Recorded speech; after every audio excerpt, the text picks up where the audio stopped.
Hello, welcome to the Apple Insider podcast. I'm William Gallagher. Our sponsors this week are ZocDoc and Fast Growing Trees. More about them later. And before I bring in Wes Hilliard, there is something important I just want to say to you. No iPads were harmed in the making of this episode. Okay? It's important. Now, Wes Hilliard, you are usually the man with the Vision Pro, and I'm sorry, I keep pressing you with questions about that because I haven't got one in the UK, can't get one, all of that. This week, totally different. Going to be asking you about the iPad, but we're going to be coming to that later. In the meantime, you are fully laden up with a gorgeous iPad, right? It did arrive okay, yes? Yep, it arrived in the mail yesterday, I think around like 6 p.m., so got it a little later than everyone else, but got it kind of set up so I could do a few things from it and started messing around, took a lot of photographs. It's really nice. Have you tried bending it over your knee? Sounds like a bad plan. Turns out that's even harder now than it used to be, so even if I was to try, I would probably have a hard time doing it. Good. Okay, let's not talk about the horrible videos I've been watching today about this. If you purposely try to bend anything, it's probably going to bend. That's the moral of the story here. It is a thin device, but weirdly enough, harder to bend than the thicker previous iPad because there is some kind of like skeleton thing going on inside of there that they mentioned. They improved it on purpose. Well, actually, with this in mind. I was trying to avoid the horrible imagery, but what I learned from all of these terrible videos is that there's a spine. I don't know if that's Apple's term or just the YouTuber's term for it, but it's like one piece of metal, I think. I take it to mean. I think it's what Apple called it. Right. Yeah. It's a good thing, and that's enough to keep it. I mean, I wasn't concerned that it was going to bend. I mean, most because I wasn't buying one, I suppose. But if I had one, I kind of figured, what are the odds? Apple will have put it through some testing things, and I'm not going to park it under a steamroller. But the fact that it is harder to bend, that's probably good, isn't it? I wonder, could it have been even thinner if they didn't have that? No, and honestly, I think we're at the limits of thinness. The people keep asking why they went thinner. I think it's because of weight. There's only so many ways to shave weight off of a device like this, and I think by going thinner, you do shave off a few of those very necessary grams. And so here we are with a much lighter iPad. I think that's more effective than it being thinner. The thinness is nice. It's nice to look at, but it doesn't really change how you use the device. It doesn't even really change much how it feels versus the feeling of how light it is what's actually amazing, what's compelling about this device. But no, I think Apple is reaching the pinnacle of what they can do with an iPad without, I don't know, changing what the device is meant for. There was an interview with John Turnus, Greg Joswiak. They seem to be going on some kind of press tour. Yes. But there was an interview with them where they said something along the lines of iPad is reaching the purest vision of what iPad was meant to be, and it's an AI tablet device that's like this the perfect AI computer that's going to be, I guess, hopefully iPadOS will show us that during WWDC, because obviously there's nothing really here now about it. But, right, I think it'll be fun to see how this thing evolves. It got an M4 chip in it that's not being used by anyone at the moment. We'll see what it looks like in a couple months. I'm interested in the fact that Turnus and Wozniak are doing a UK tour of this. I mean, I think they're coming around my place next, something like that. But this thing they said, and I read it too, that it's the purest form of it. I'm sure Apple has said that several times over the last 14 years. So there's going to be another purer one. It'll be as thin as a piece of paper eventually, kind of thing. And by then, maybe I'll understand what they mean by it's an AI computer. I still think there needs to be a compelling argument for AI beyond chatbot. We're seeing it in some places, but Apple's the one to make that argument, I think. Where Google's I.O. kind of fell flat. I'm not the only one with that sentiment. It just kind of felt like they replayed last year's keynote. They just talked about how cool AI is, and they said the term. They made fun of themselves. They said it, 70 times or 120 times or something like that. Great. Cool. What is this actually doing? I mean, yes, I understand the tools do exist, and some of them are helping people. I'm not implying that they're useless. It's just I think we're in that early days of AI, and the fact that we're kind of banging it against the wall to see what works. And some things do work better than others, but we haven't found that actual killer use case. And I think Apple's on the precipice of giving us that. And Google hinted at it a little bit with I/O, but again, they just went about it the worst, most mundane way possible. But smaller models across apps that gives us the ability to do things faster and more efficient than we could before. That's it. But that's not really a good bumper sticker, so I think that's why we haven't really heard much about it either. True. As you say that, I think, I can't remember what this was said of before, but it feels to me like AI is a solution in search of a problem at the moment. And we'll find it, and it'll be interesting.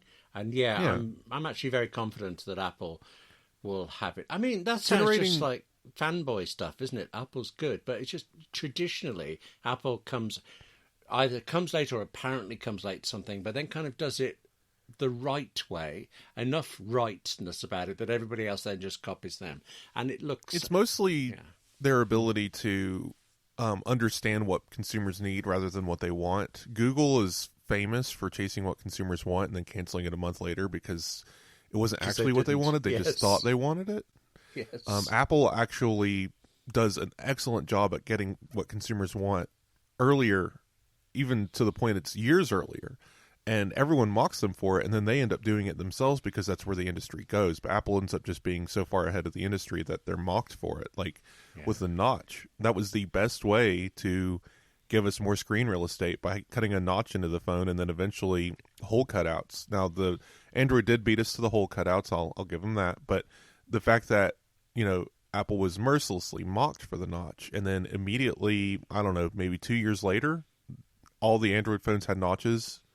It was kind of silly, but it was a smart solution to a difficult problem of we have this stuff that needs to exist, and there's a display. How do we make them coexist? And Apple did the right thing there, and fighting against it and having a giant black bezel seems actually kind of antiquated at the time, and whatever that word is. Antiquated, yeah.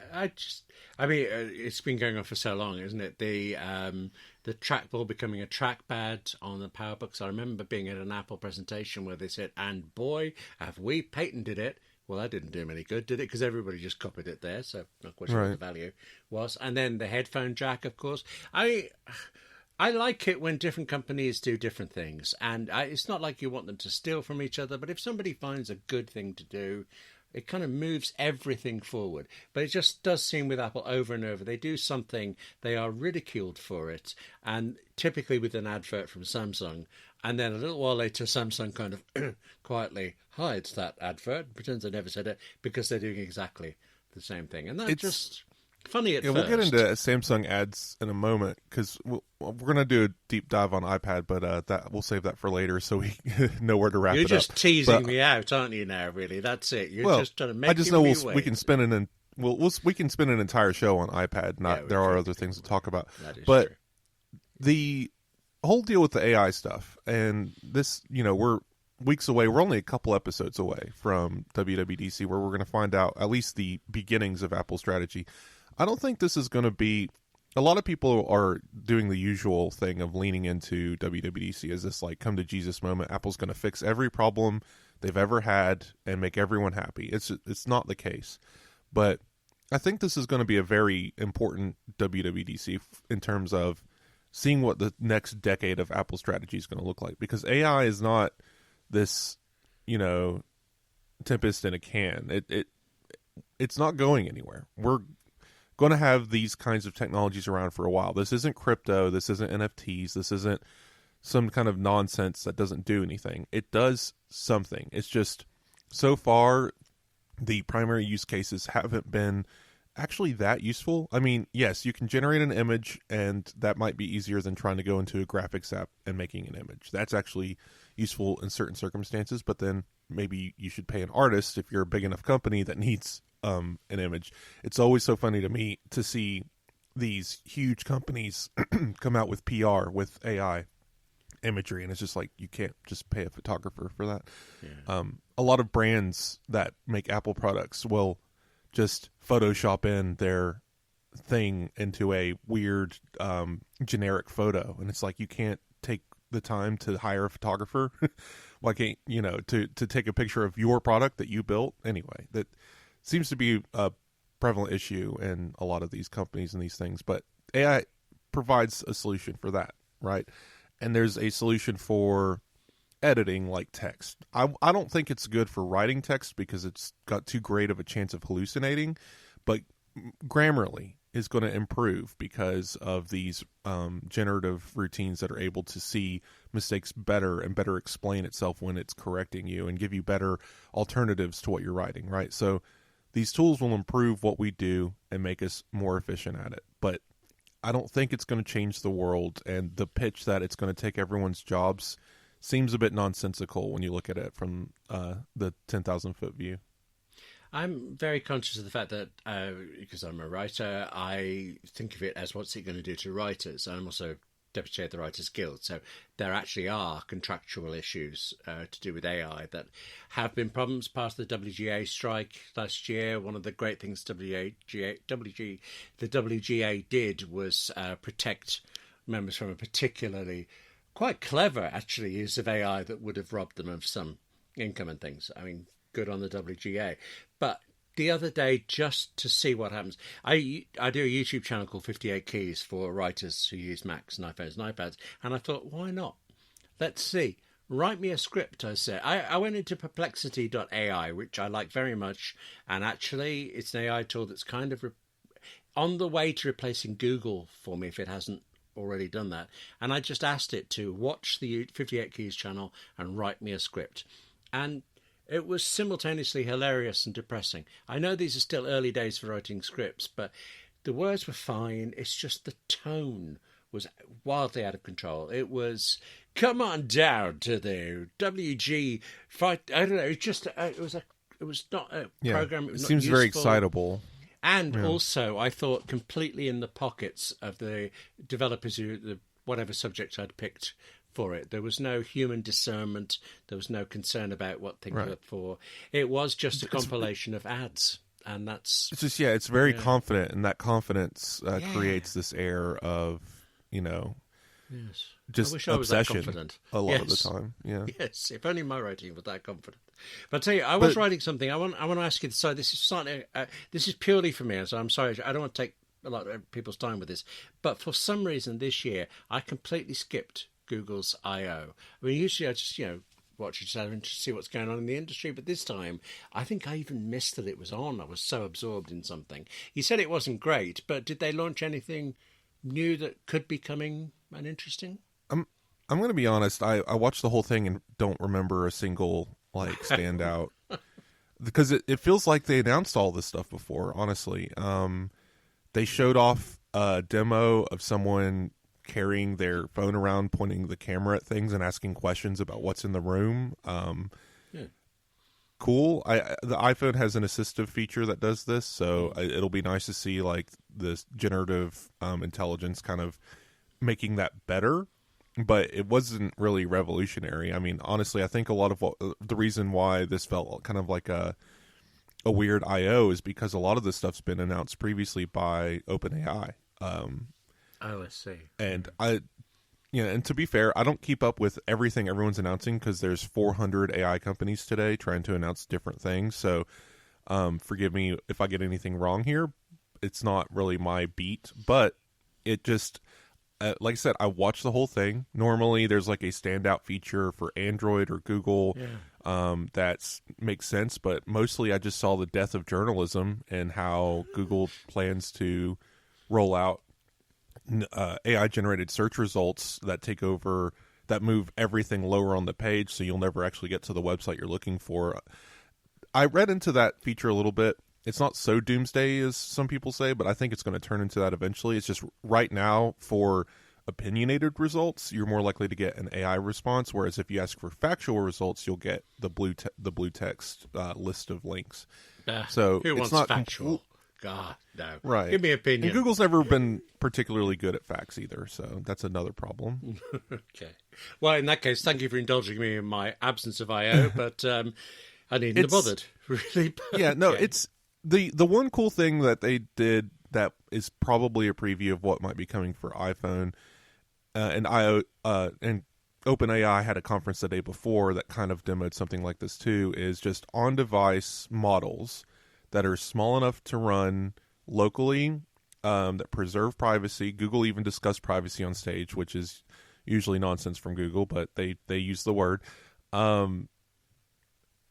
It's the idea that Apple might be able to license these things from Google and Microsoft. That's interesting. That might happen. The rumors keep pointing to it. We'll see. But yes, the on-device systems, I would prefer Apple develop their own on-device system, which they seem to also be doing. So it's going to be a mix of both if they do any licensing at all. And that the Google stuff will be very optional if you want it at all. But it looks like what Microsoft and Google both announced this year is something that's going to watch everything you do, listen to your phone calls, check your photos, basically know everything about you using your local database that is on your phone to help you make decisions or locate information. One cool Google Photos feature was basically saying, give me a history of my daughter learning how to swim, and it just finds every photo and location of her swimming in the water and kind of puts it together in this little image thing. And that's fine. That's interesting. I feel like Apple's a quarter step away from that already. You can do pretty complicated searches there. Google's just doing it more intelligently, which I think is kind of the whole story of this AI stuff so far. It's not that it hasn't been done before, they're just doing it in a more streamlined way. And I think that's where Apple comes in with WWDC and streamlines everything. And I think that's why I'm kind of worried about the discourse about WWDC, because I think it's going, no matter what Apple announces, the discourse is still going to be Apple's behind. Look at all this boring stuff. But in reality, for me, I'm willing to bet that everything Apple announces is 1,000 times more useful than a chatbot. So we'll see. I was going to say you can bet that if Apple announces it is coming, it comes. But there have been cases when that hasn't happened. Except in all of this thing, forgive me, this is a quite a circuitous route to get to my point here. But you mentioned this thing of Google in I/O having point your phone at something and it describes it, and how Apple's already got that, or at least a version of it. I'm interested in the fact that ordinarily Apple never says anything about what's coming up, never, until it's ready to announce it. But there have been at least 2 occasions when it's done exactly the opposite and spilled everything. And one of them was 2 years ago when they actually announced that thing of have your phone say there's a door in front of you, it's red, it's got exit written on it, all that sort of really clever stuff. And they announced that on Global Accessibility Awareness Day. And just this week, they've done it again. Awareness Day was It's become 16th. a tradition. Yeah, and they're actually going into quite amazing detail of what they're bringing for it. I mean, there's just so many of these things. For people who have vocal problems, you can control Siri with a noise instead of words. Or one I think is just quite mesmerising is there's a thing to help with motion sickness.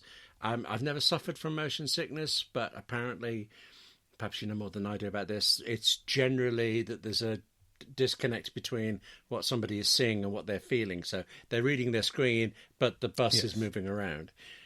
If you have this option on, should you choose to, then as you're reading your screen, as the bus moves, these loads of little black dots will just gently move around the screen in time to the movement, so that you're constantly getting a visual as well as a ambulatory clue for this.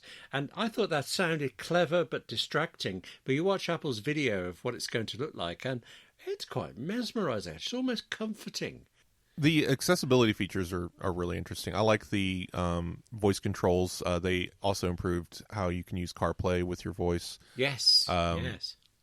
I was making fun on Mastodon and said, wouldn't it be funny to create a shortcut-based action based on a single word? So that if your HomePods over here, you say a word, they could all start yelling as if it was Pee Wee Herman. Okay, yes. But of course, this is all really cool. I think, funny enough, accessibility is one of those stories that often gets overlooked because usually people forget that it will one day apply to them. Even if it doesn't today, there's going to eventually be a case where you're probably going to need it. And one of the coolest things that they announced, like you said, was the motion sickness one. Because while, yes, many of us may not have been born with a lot of issues and may get them later, a lot of people have motion sickness from the moment they are alive. And the problem is like you said, if you're looking down at your phone, you're looking at a stationary image and not out the windshield, right? And if you're not looking outside the windows of your car, then you're not going to see motion, and your equilibrium gets all thrown out. Your brain just thinks, why am I moving but stationary? It gets sick to try, like, to warn you there's something wrong here. Your body gets sick for a lot of reasons. Usually as a warning, something's wrong, right? So to correct this, they put motion on the screen you're looking at, which is just little dots moving with the gyroscopes as your car is moving, which is really cool and could help a lot of people. Like that, I think people forget you can open the accessibility menu even if you're not, even if you haven't been to the doctor to be legally classified as a person with a disability, right? So it's fun. I like that Apple keeps upping the ante here, and this is definitely a preview, I think, of the thoughtfulness of what we're going to see at WWDC. Good point. Although also you mentioned CarPlay there, and I don't know why I'd forgotten that was one of the accessibility features, because CarPlay is driving me slightly spare at the moment. I love it. But what did I have? I asked CarPlay, I asked Siri while I was in the car, take me to my mom's. And I've learnt that I have to say, take me to my mom's using Apple Maps, or it gets confused. And this time it said, you don't seem to have an app to do that. You could search the App Store. It's Apple Maps. It's right there. And then at other times, take me to somewhere and it will say, we can't do that while you're in the car. Well, how else are you going to do it? Where else are you going to drive it? Anyway, and do you ever have this one? You'll have to unlock your iPhone first. It is unlocked. It is plugged in. Calm breath. So forget accessibility. I'm just grateful for any improvements to CarPlay in like that. I suppose ultimately for my blood pressure kind of thing. This episode is brought to you by ZocDoc. ZocDoc is a free app and website where you can search and compare highly rated in-network doctors near you and instantly book appointments with them online. So ZocDoc is for America and I'm in England, but still, I've got to tell you this, even though I don't think you're going to believe it's possible. Our NHS here, it is tremendous, but different medical centres around the country, they work in different ways. And recently, I had to phone my local doctor to get an appointment, and I had to keep tapping redial on my iPhone 400 times. Tap, busy signal, tap, busy signal. Okay, any sane human being would have given up and gone away. And I know there's got to be some sort of telephone equivalent of contention where every patient ringing at the same time causes a problem. But here with this particular medical centre, if you don't get in by a certain time, you're not going to get in. So all of us, we do the same thing. We dial and we redial. But come on, 400 times. Compare that to ZocDoc, where, well, if it takes more than a few minutes to get an appointment, it's because you can't decide which doctor of the many to choose from. You obviously want a doctor who is near you and available, and who takes your insurance. That's crucial. So ZocDoc, it just shows you that. It shows you what you need. Search for the right doctor. Check out their verified reviews from other patients, and then book your appointment right there. The typical wait time is 24 to 72 hours, though you can get same-day appointments, and all of it without phoning anyone 400 times. You go to ZocDoc.com/AppleInsider and download the ZocDoc app for free. Then find and book a top-rated doctor today. That's ZocDoc, ZocDoc.com/AppleInsider. ZocDoc.com/AppleInsider. And thank you to ZocDoc for supporting the Apple Insider podcast. The Crush ad still hasn't gone away. It's been a whole week. Apple pulled it 2 days after the announcement, and 6 days later, we see another ad pop up referencing the Crush ad. Did you see this? I saw a still from it of a guy playing a broken guitar with some sort of Samsung thing. What was the Samsung thing? A phone that was being used as a pick? I'm not quite clear of that bit, but I gathered it was the anti-Crush video, and it just kind of I mean, it sounds like a fine idea. My take might have been a little aggressive, but I thought it was kind of almost kind of another slap in the face for creatives because, well, first of all, the whole video is kind of silly. Apple crushed everything to smithereens, to dust in that press. There wasn't going to be a guitar left to pick up, so the premise of the entire ad's already broken from the get-go, because the person walks up, they pick up a guitar, it's full of holes and missing strings, and I'm not sure, maybe the people out there listening can tell me how well a guitar can produce sound if it's full of holes and missing strings. But the person seemingly plays that broken guitar, a few strums, and it does sound kind of sour, so I'll give them the benefit of the doubt that was probably actually someone playing the guitar and not some AI rendition of a person playing a broken guitar. I don't know. It seemed very fake to me, but that might have just been my own influence watching the video.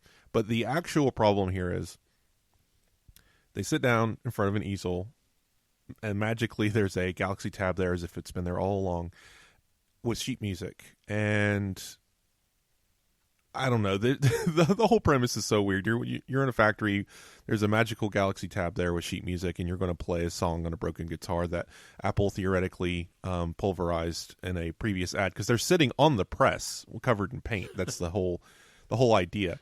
And then Samsung's for the creatives, and it comes up with this message of, don't crush creativity or whatever.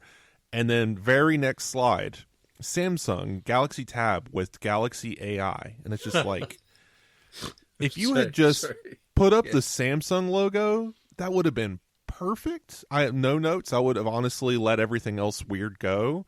But the AI thing at the end is just like, come on, man.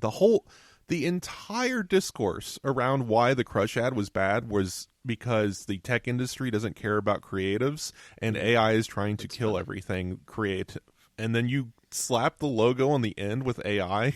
It just undercuts the entire thing, and it was just so poorly executed. Someone should get fired, honestly. I wonder if Samsung, we apologize for the last 2 frames of our ads. But yeah, we did not mean to associate. It's just, I don't know. What about that ad explained why you needed a Galaxy Tab? At the very least, even though Apple's ad was poorly executed in the fact that its messaging was a little all over the place as far as creativity and technology, at least it served the purpose to suggest that the iPad is now so thin they had to press it, right? Cool. It was kind of a metaphor. What is Samsung's ad trying to tell us? That you can find Galaxy Tabs in any old warehouse because they've been abandoned by their users? I'm not sure. I gotta say, I didn't actually have a problem with the Crush ad. I felt for the little, I've said this to you before, you've told me the name of it, and I keep thinking it was a tennis ball. Whatever the little stress character ball. Was. Stress ball, thank you.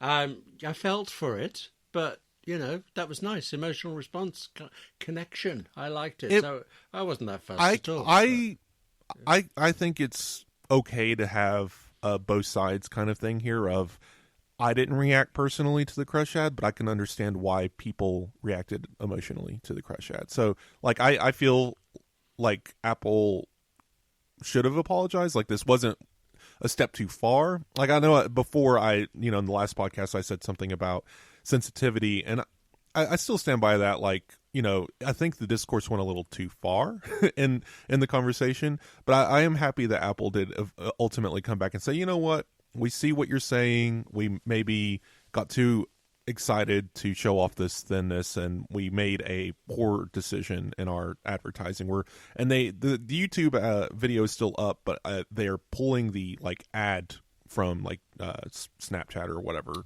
they put these ads on now. So yeah, I mean, fine, whatever.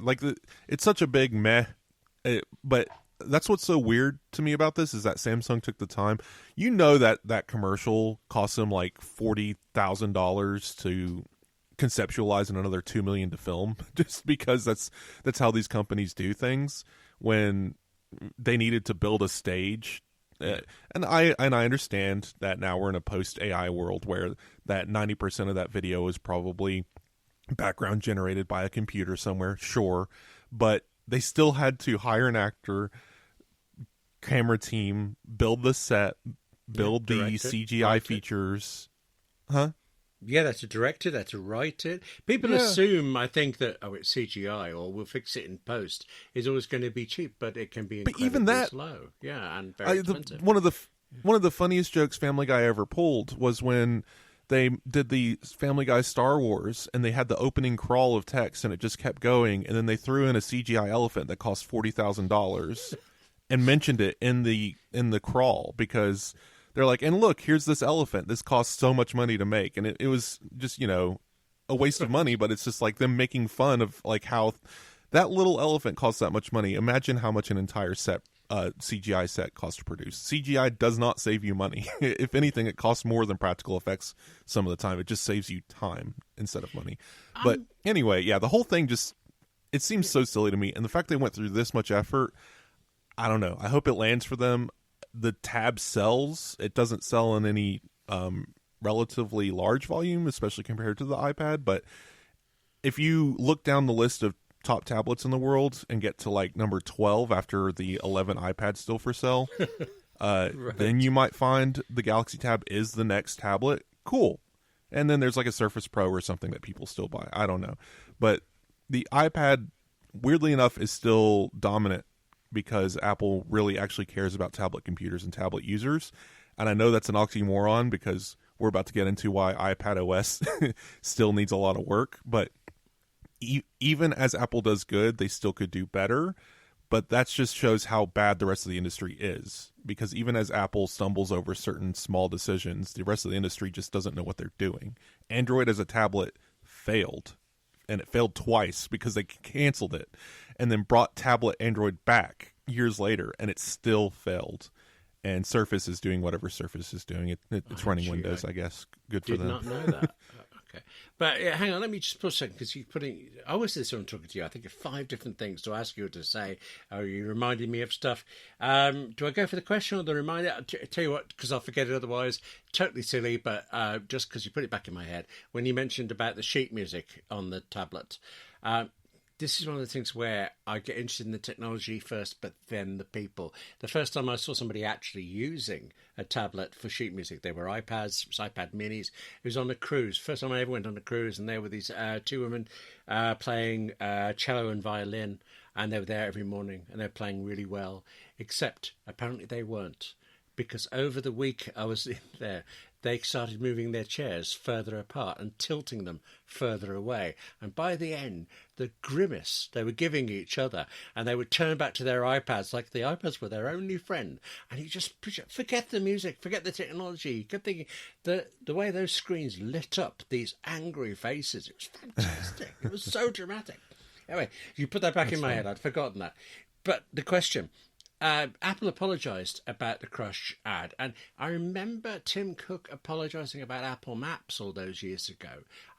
Is there any other time when Apple has made an actual apology for something? I mean, the only thing that comes to mind maybe, and I don't even know if this counts as an apology, is their withdrawal of the CSAM detection system. Oh, yeah. Where they were basically like, we consulted experts and decided this wasn't the way forward, but that was more of... that was more PR-y than an apology. As far as like apologies go, I mean, they haven't had to apologize for phones catching on fire in an airplane or anything, so nothing comes to mind. True. Okay. This episode is brought to you by Fast Growing Trees. Did you know that Fast Growing Trees is the biggest online nursery in the US with more than 10,000 different kinds of plants and over 2 million happy customers in the States? I did, and I'm not even in the US. For you, they have everything you could possibly want, like fruit trees, palm trees, evergreens, houseplants, and just so much more. I'm not actually convinced that everything would thrive in our English climate here, but I am getting quite obsessive about studying the Fast Growing Trees website for ideas. Our 2 peculiarly shaped, ancient and even rotting actually old wooden sheds, they are now gone, cleared and replaced by a really nice new shed. But that new shed and its shape has left us with a little extra space than we were expecting in the garden. So now I'm reading through the 10,000 different kinds of plants, and I am envying those 2 million happy US customers. I mean, okay, it's not like you can't buy a plant in England, but Fast Growing Trees, it's not like some supermarket outlet where the plants are piled high, nor is it such a specialist boutique where you have to know everything about plants yourself before they even let you in the door. Instead, it has this massive selection, but it's a selection run by gardeners. It's run by gardeners who care. So, for instance, when you buy a plant, any plant, you get I love this name, you get the Alive and Thrive guarantee for 30 days, but you also get free plant consultation forever. So while I look through the website selection and while I read its advice too, you should go order plants. They will then be shipped directly to your door in 1 to 2 days. And this spring, they have the best deals online, up to half off on select plants and other deals as well. Plus, listeners to the Apple Insider podcast get an additional 15% off their first purchase when using the code AppleInsider at checkoff. That's an additional 15% off at fastgrowingtrees.com using the code AppleInsider at checkout. Fastgrowingtrees.com, code AppleInsider. The offer is valid for a limited time, though, and terms and conditions may apply, so go check out the site right now. And thank you to Fast Growing Trees for supporting the Apple Insider podcast. We keep dancing around iPad, and you just mentioned iPad OS, but I want to keep, mostly just to taunt myself for a little bit longer. Instead of looking at now and we've looked at the future, I want to look at the past for a bit. Actually, there's an element of this in Apple Insider Plus this week, I should say. Apple Insider Plus is the extended version of the podcast for subscribers, and you can subscribe through Patreon or through Apple Podcast Connect. And this time we're going to be talking about something where you mentioned about Apple making us happy at WWDC. Well, they did a thing this week that made me personally, specifically me, very happy. They got rid of stickers, and we'll examine why later. But for now, looking back to the past, because this astonishes me. Previously on this podcast, you told me, because I didn't know, that emulators were now allowed in the App Store, and I thought, well, that's very nice. Now they're all emulators everywhere. Everything is emulating. Are they all just the same emulators with different skins or something? What am I missing? Well, so this is a story in the making in my head or someone else's problem, but I've definitely pitched it at the very least of, what do you do with all these emulators? There's a lot of them. Some of them emulate multiple games. I believe the latest one called RetroArch emulates 38 platforms, wow. Whereas something like PPSSPP, which is a play on PSP. I see. I thought you were just making this stuff up now, but I get that. Okay, yeah, sorry. That one emulates PSP games, right? So there you go, PSP emulator. This gets into the question of, do you want one thing that does one thing well, or do you want 50 things mediocre? I wouldn't say that, though. Like, Delta, by far, is the best emulator I've used, if only because it's so well thought out. It's controller scanning system, how you add games and stuff, how you manage the library. All of that is so well thought out, whereas you download some of these other ones and you start getting into these creaky areas of UI decisions, and it's like, did this really need to be here? Why did the buttons look this way? Why is the library managed this way? So we're starting to get to where there's just many to choose from, and each are going to serve different purposes. You'll want Delta, honestly, if you want to play any classic Nintendo console from 64 prior, soon to have Sega Genesis. But that's kind of where the easy decision-making stops. Gamma came out, and that is a PS1 emulator, but I honestly don't know that I can recommend Gamma. Gamma's built, actually, funny enough, it predates Delta, and Delta, Riley Testa says Delta is based on Gamma's base UI systems, which makes sense. If you look at both apps side by side, they're relatively similar. Gamma, I think, needs a little bit more work as far as UI paradigms go, and maybe some controller skins, but otherwise, yeah, it's basically just Delta for PlayStation, which is nice. So maybe if you get those two as a pair, you're done. But then enters RetroArch, which is, you can get a Commodore 64 running on this thing, right? You can do a Texas Instruments TI-83 calculator. Right, if you really miss playing Snake on your TI-83, you can do it on this. Oh, can you get a BBC? Yeah, there's Micro? A lot of. I don't know if you would even have heard of the BBC Micro, but it was big here. Is it possible? BBC Micro on an iPhone. Suddenly, I'm interested. Well, I'll be interested for about 2 minutes, but a very detailed 2 minutes. Anyway, okay. But hang on. Gamma came before Delta. So alpha, beta, whatever C is, delta, epsilon, gamma. Why are they doing this to my head? What's that? Why? Is this why I'm not a gamer? Because I don't understand. Yeah, I'm not. I mean, maybe that might be why he named it Delta. Because the original version of his game was called GBA for iOS, and then when he moved away from Game Boy Advance and started emulating other consoles, he called it Delta. But then we have, another one today launched, and I forget the name of it, and it emulates something I've honestly never even heard of. We're getting that esoteric in some of these systems where, if I remember right, it's basically this weird cartridge system that came out in the 80s or something. I don't know, but sure. Go emulate your heart's content. They're out there. They're everywhere. But be smart about what you choose, because if you are a gamer who's avid about these emulators, you're going to kind of get locked in because your data is not going to be easily transferred. Some of them, I think, play nice with different apps' save cores, but some of them make their save files unique, especially if you're doing save states instead of memory card style saves. Because a memory card style save would basically treat a piece of software on your iPad like a memory card in a PlayStation and save it to that, so that would be transferable. And you take that memory card to any PlayStation, it reads that data, correct? Take it to any emulator, it would read that. That is not always the case. So pick and choose wisely, because if you get a large library going and start playing a bunch of games and see a new shiny emulator come out that's even nicer, you might lose all of your progress in all of your games by moving to the new emulator. So keep that in mind. How would I, a complete novice doesn't even cover it. I aspire. No, I don't even actually aspire. If I were into gaming at all, I would be aspiring to be a novice gamer. How would I know, looking at a sea of emulators, where to look to find out that kind of thing? Probably AppleInsider. Just no, honestly. You've heard my advice here already, and like I said, I think there's an article brewing here, but I would definitely recommend Delta as just anything Nintendo, Sega, Genesis soon. I think that, of course, Riley's not going to stop there. It'll probably get more later, but between Delta, Gamma, and PP, SSPP, you're probably going to emulate most of what you need. If you want an all-in-one, get RetroArch. I have no experience with that one. Haven't downloaded it yet. It might actually be better than all of them. But that one with its many, many systems might be more suitable, an all-in-one box. But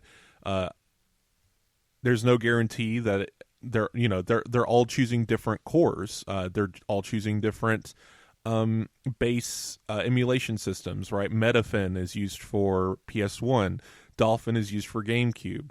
Maybe someone decided to use something different for their PS1 emulator. Maybe it works better on certain games than not on others, right? So that all goes into decision making. This is really nerdy stuff anyway. I don't know that many casual people that'll be doing this. I did teach a couple of friends how to play Game Boy Color on their phone, and they're really enjoying revisiting like Yellow, using like my personal ROM and stuff like that. Like, that's all fine and dandy, but yeah, it requires a little bit of research, and keep an eye on AppleInsider for more tips on this. But for now, I would say the three that I said is a good combo.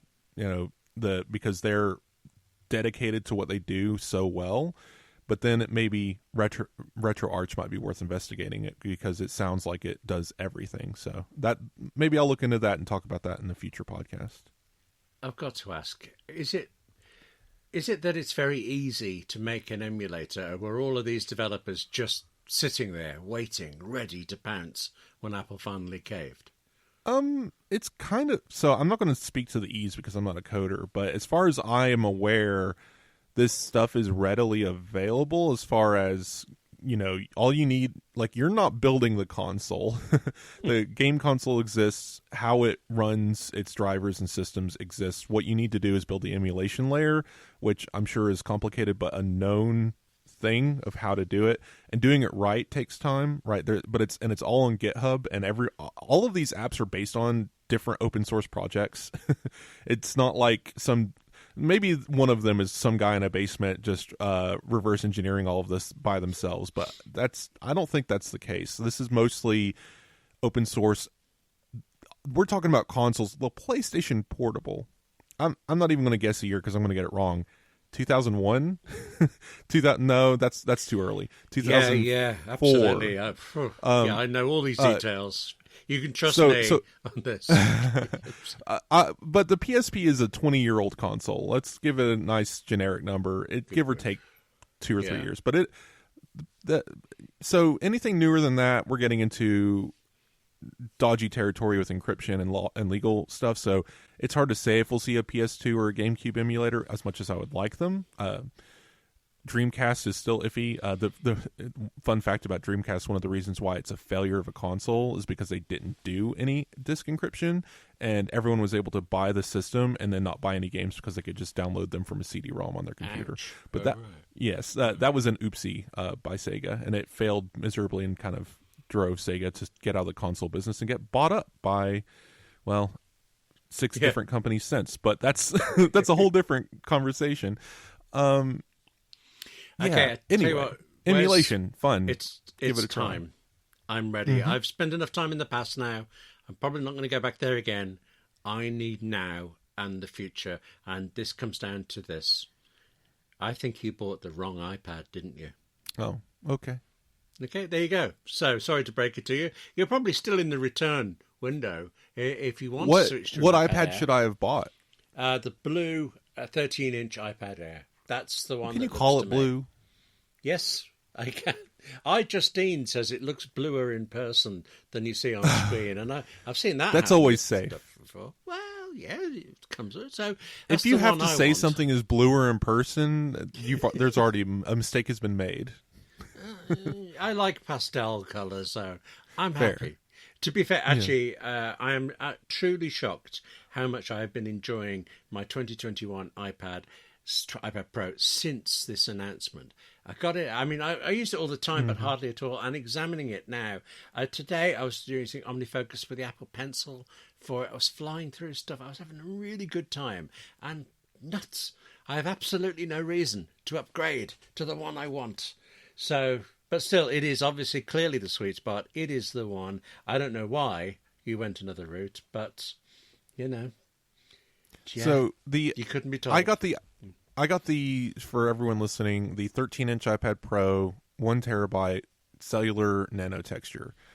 Were all my options. Got the Blackmagic keyboard and the Apple Pencil Pro. All of that arrived late yesterday. I work an evening shift, so it arrived in the middle of my shift. I had work to do, so and then I had to sleep. So here I am on this podcast. I've been able to use it briefly as far as using it. I did get it finally set up, signed in, downloaded the apps I needed for my job, and spent the back half of my shift actually using it for work, which was nice. Few things. First, if anyone's ever seen a photo of my desk, I have a monitor, an iPad stand that is a magnet that makes it float next to my studio display. Does not fit this iPad. The new magnet arrangement won't allow it, and it's too scary to kind of balance it on there because it does stick, but it slides slightly because the magnets are not aligned correctly. So no thank you. Not going to do that. Everyone's already releasing new stands immediately, funny enough, for these new magnet arrangements, so I guess that's easy enough to do. So I will be replacing that promptly. But otherwise, yeah, great. I kind of just unhooked my keyboard and mouse from in front of my desk, put the Magic Trackpad or the Magic Keyboard there with the iPad in it, plugged it directly into my studio display, and everything's working as it should. It is still an iPad running iPad OS. That's a different discussion. But the hardware is phenomenal. Like I said earlier in the show, you really have to feel it. It doesn't feel like an iPad anymore as far as like the thicker iPad Pro's always been kind of bulky and feels heavy. This one just feels light as a feather. I feel like I can hold it all day long. My wrist isn't going to get tired as quickly anyway. The Magic Keyboard is phenomenal. Look at the photo I took. I wrote a story called How to Use iPad as a Mac Replacement. And I took a photo of the iPad next to a MacBook, and it's crazy how different the design and the keyboard makes it look more like a laptop than before. Before, it looked like, oh, that's the iPad keyboard. But now it's like, that kind of resembles a MacBook, especially with the larger trackpad. And that haptic feedback on the trackpad is really nice. Apple's added a lot of little things to the iPad OS system where it gives you more vibrations as you're doing things. Like if you're dragging things through a list, like in Apple Music to organize a playlist, every little movement is a little thump in the keyboard, which is really cool. I hope they introduce that in more areas and more trackpads, like maybe on the Mac as well. The function row, obvious win. I accidentally went to hit delete and locked my iPad yesterday, which was cool. But yeah, so long story short, questions. Where do you want to start hardware-wise? Do you want to start with an accessory or talk about the iPad? Well, my mind is, I go straight to the keyboard, would you believe? Because, okay, I get that it feels better than the old Magic Keyboard, the large trackpad. Oh, the keyboard part. Yeah. The keyboard part's the same. It's identical. Oh, no, I didn't realize that. I thought it was aluminum keys or something, and it felt more like a MacBook. Okay, so let's time travel. Go way back to the first iPad keyboard Folio, and that thing was covered in this weird carbony I didn't mesh. like that at all. No. Then jump forward to the Magic Keyboard with the cantilever hinge that came out, a few years now. That one had plastic keys like a MacBook. So it has the chiclet keys already. So great. That was already there. It felt more Mac-like in that sense of typing. Not as much travel, obviously, but the travel for me hasn't been an issue. Even as a mechanical keyboard user, switching between the two hasn't been an issue for me. But now what's changed is the entire area the keyboard is set in is aluminum. So the wrist rest is aluminum, the area around it. When you close the iPad, go look at my photos. It looks kind of like a little MacBook sandwiched between these rubber external. There's the iPad, then the aluminum keyboard portion, and then the top and bottom in the sandwich are the rubbery material from the previous Magic Keyboard. But whatever they did, they cut it better. They attached it better. It looks so much nicer. There's not like these rubbery edges sticking out from the sides anymore. It's just so much nicer. And the rear USB hinge is no longer coated in the rubber. It's metal. So I've noticed when I put it down on my desk, it clanks, which is kind of funny. But yeah, very nice design wise. But yes, the keys and the key typing experience basically identical. You just have a function row now. I think in a strange way, I made a mistake buying the Magic Keyboard for my iPad, because once I had it, I always left it on, and every time I'm using it to write, great. But actually, one of the things I've been doing recently is taking it off that stand and using it naked, I suppose. And I like holding iPads in portrait sort of landscape, and it feels right to me. I got more use out of it now that I've kind of stepped away from the keyboard. And I'm also aware that it feels much lighter, whereas with the keyboard, it's quite hefty. So I've always assumed that the 13-inch models must be really heavy with the keyboard. They were before, but now, so I went and poked around. So go read the Mac replacement story. It's not what you expect entirely. It's more, it is a how-to, because I'm describing kind of like what to look for as far as hardware constraints versus a Mac and what you would want to do and why. But the why is, I think, the more important reason, because anyone listening probably knows to replace a Mac with an iPad, you're going to need an iPad, a keyboard, and apps to run your software. Great. That felt a little bit obvious, so I went a different route with my discussion of this is more of why people do it, because I think a lot of people ask, why not just use a Mac? So I got into the details of what makes an iPad special, and I brought up the term naked robotic core, which I know I didn't make up. Some people are thinking, like, where did this come from? This term has been around since, like, the 2000s, the early 2000s. So it's new to me, I've got to say. Naked robotic core.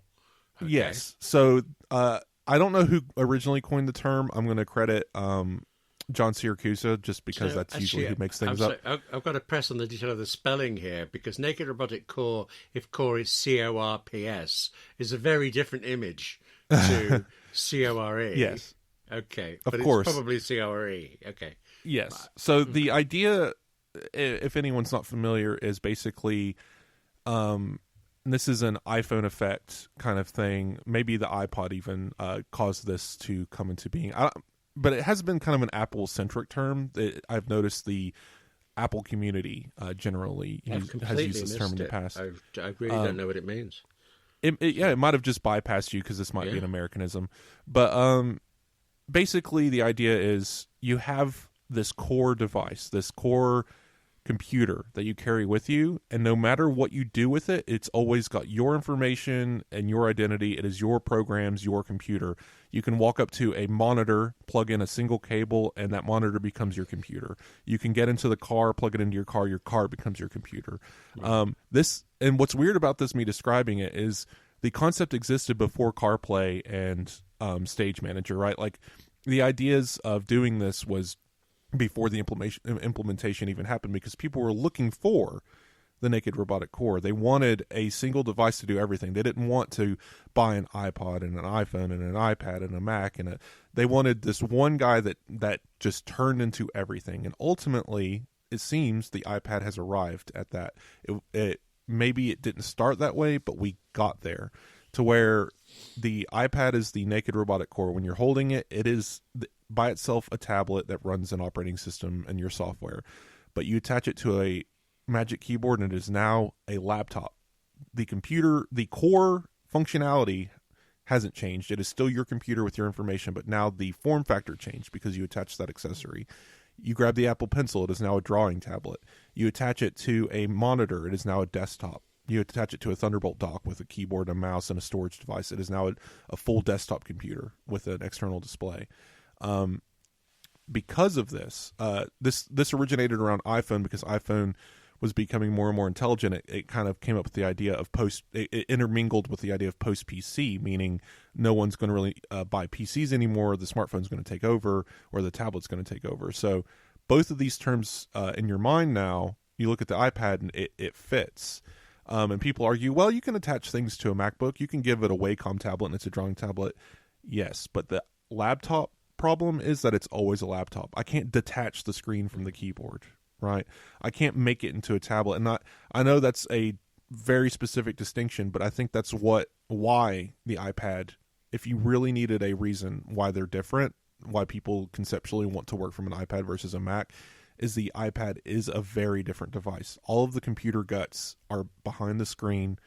It isn't embedded in this big, heavy keyboard base station with this super thin monitor. It's the other way around. The entire computer is the monitor, and you can carry it around. And in my bedroom, there's a small table with a arm on it and a keyboard, and I can just set my iPad in there, and it's now my little writing station. I can write journal entries and drafts and then port them to my phone because there's no journal app on iPhone. I can take it to the living room and set it on a magnetic stand on my coffee table and have and pick it up to scroll the news, or pick up a game controller while I'm watching, half paying attention to a TV show, and play an emulator on my couch in the living room, and it's now a game console. You can't do that with a laptop, because that laptop sitting on my coffee table is still a laptop, but that iPad sitting in a stand is now a television playing a PlayStation game, right? Right. Hang on, I've got to stop if that makes sense. That's the naked robotic core. I like the concept, by the way, but one crucial thing is, if you watch TV programs that only take half your attention, watch better TV programs. Just okay. Get rid of So them. there's this thing where I get that, and I'm with you. But maybe sometimes I just want an episode of Always Sunny in Philadelphia in the background so I can laugh at their stupid jokes while I'm playing Minecraft. You know, like it's a thing. I personally know my attention isn't on the TV show, but it's there for more. It's almost as if it was music. It's background noise at that point. But okay, it's a I comfort need a thing, moment to just breathe about that. But then the other thing is this: surely something that can be a laptop, can be a tablet, can be a drawing thing. It can't be as good at any of those things as the actual devices themselves would be. The laptop, the drawing tablet, and things. It's got to be. That's kind of the weird concept here. Is yes, previously you would make the assumption that it'd be a compromised experience. We'd end up with the toaster fridge of lore, right? Where it can't be good at being a toaster or a fridge. That was a Steve Jobsism, but the idea of the naked robotic core is that you won't have that compromise, right? My iPad isn't a PlayStation 5, but it can be with the mirroring technology in certain apps, or it can be a PlayStation 1 even, or it can be a Nintendo 64. It can play its own games from the App Store or Apple Arcade. So it in this story, I even point out, like, iPad is probably one of the most versatile gaming systems out there. I know that's heresy for gamers. I know what a PC is. All right, I know you can build out these multi-$1,000 liquid-cooled towers that play anything at max settings. I get it. But you can't carry that to your living room and put it on a stand in the couch, right? So the compromises, I think, are in the right places. Portability, usability, iPad OS just makes sense. It's a touch-based operating system and a tablet. It's a melding of everything. When you're using it as a desktop, Stage Manager, yes, I understand that this is not a Mac. And if you need a Mac for Mac things, you're not going to buy an iPad and try and do Mac things on it. That is not how you use an iPad. Don't do that. This article points that out. Don't buy an iPad and treat it like a Mac. Treat it like an iPad. So I am with you as far as compromises and how each of these things work. It may not be as quote-unquote good as the original, but it's the sum of its parts. You can't buy a game console and have it be a desktop computer. You can't have a liquid-cooled tower and have it be a tablet. But iPad is crossing that threshold in each of the lanes that it can be in, that it's better than good in all of those categories. iPad is a good game console. It's not the best game console. iPad is a good desktop computer. It's not the best desktop computer, right? But because of that modularity, because it is good at doing all of these things, there's nothing else like it on the market. Well, I'll tell you what, Wes, you are very close to convince me on that. So I really like the naked robotic core idea. I'm going to remember that now. I think I'm going to dial it back and say you may not have bought the wrong iPad. So you bought the wrong color. But okay, that's probably your only hardware mistake, because I think actually you sound very happy with the hardware. What else is there to worry about? No? Well, no? Anything? Well, so we'll get into this all next week because we're running out of time. But I want to point out a couple of tidbits. Apple Pencil Pro is an amazing device, and it's the hover capabilities and its new squeeze gesture, amazing for iPad navigation. I feel like I'm going to be using the pencil more now because of it, so we can get into that next time. Keyboard's great, but the thing I wanted to point out, I got the nano texture. Yes, I'm going to ask you, Yeah, this has been a controversial thing on the internet. The blacks, this is what I brought up last week. The blacks are, I think, if I had an OLED iPad next to it to compare, I think I could see that the blacks are not as black on this iPad. But I do not have one to compare, and honestly, the blacks are fine on this one. There's no bloom. There's a picture on Mastodon I shared of the opening of Blade Runner with all that text next to the mini LED iPad. It was unreadable on the mini LED iPad, and the OLED iPad it was there. Photographing a nano texture is odd. Sometimes it creates weird color artifacts, and I have noticed that in some settings my screen appears to be slightly green tinted, but I think that might actually be this HDR bug that we've written about on AppleInsider. So that's something hopefully we'll be fixing an update. I'll poke Apple and see if there's anything about that, but I don't think it's a gate or anything. It might not even be anything about just my eyesight, but I will say that this is an excellent device. I've really enjoyed it, and I'm excited to dig into the details so that next week when we come back, we can dive into using it and everything else. But please go read that Mac replacement. Give us a comment, send me an email, tell me why you think I'm wrong, and of course you can always find me on Mastodon and probably nowhere else, honestly, at this point. And if you read Wes's article, I'm sure I've written something else near it. You can click through that and email me instead and talk about Wes and his article and the blue colour and all the important things like that. Wes, very good talking to you as ever. I'd like to thank our sponsors, ZocDoc and Fast Growing Trees, for supporting the AppleInsider podcast. If you're a subscriber, please stay tuned for what might be a controversial or at least slightly eclectic Apple Insider Plus. But otherwise, we'll see you next week. Thank you for listening.